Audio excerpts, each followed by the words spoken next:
再来看巴基斯坦的前总理伊姆兰汗，因为涉入国家机密罪，被判10档的有期徒，目前人是伫监狱。因为离国会大选剩无到2礼拜，就要投票咯，嘛，互伊所属的巴基斯坦正义运动党的选情受到影响。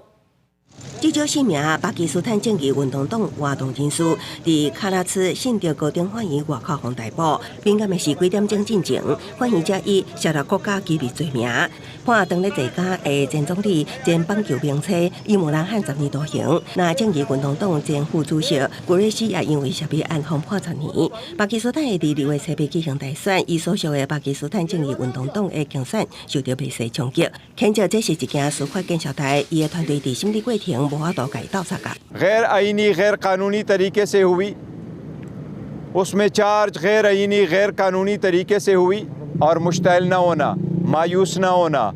आपका कप्तान स्ट्रांग है, इंशाल्लाह वो स्ट्रांग रहेंगे. His party, which is already struggling because of Imran Khan's imprisonment, it is going to lodge an appeal with the Supreme Court of Pakistan.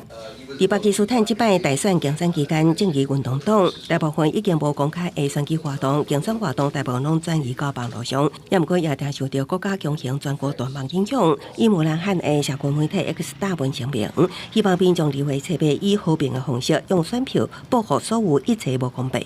伊姆兰汗的涉入国家机密案，记的就是伊担任总理期间，巴基斯坦驻华盛顿大使提予伊斯兰马巴德当局的物件外交批，这条批后来伫一场活动中，伊姆兰汗提出来电视，佮讲这是外国反对伊的阴谋。1个月了后，就予国会无信任投票赶落台。2023年8月，伊因为贪污罪伫监，5年来未当参选。公司新闻黄文林编译。